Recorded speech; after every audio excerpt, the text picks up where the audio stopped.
मैं शिवम चतुर्वेदी। हम आज प्रेजेंट इंडेफिनिट टेंस के बारे में बात करेंगे। जैसा कि हम सब जानते हैं, इस टेंस में subject third person singular number में होगा तो वर्ब में एस या ई एस लगा देते हैं, और अदर में वर्ब में एस या ई एस नहीं लगेगा। तो उदाहरण के लिए हम लेते हैं ही गोस। इस सेंटेंस में जो ही है वो थर्ड पर्सन सिंगुलर नंबर में है, इसलिए हमने जो वर्ब है गो उसमें ई एस लगा दिया है।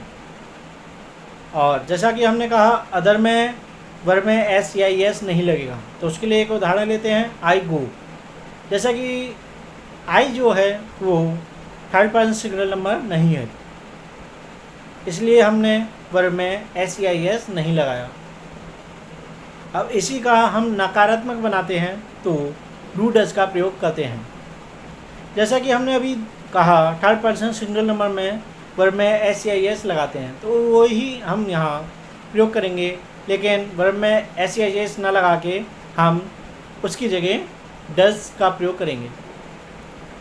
तो जैसे कि हमने कहा तो थर्ड पर्सन सिंगुलर नंबर के साथ हम डज का प्रयोग करेंगे और अदर के साथ डू का प्रयोग करेंगे हम। तो हमारा नेगेटिव जो सेंटेंस बनेगा वो बनेगा ही डज नॉट गो। जैसा कि अभी हमने कहा तो डज का प्रयोग किया है, इसलिए वर्ब में एस या एस नहीं लगाया क्योंकि वो नहीं लगता। आगे अगला उदाहरण हम लेते हैं जैसे डू का, तो आई डू नॉट गो। ये sentence third person singular number नहीं है, इसलिए इसमें डू का प्रयोग हमने किया है।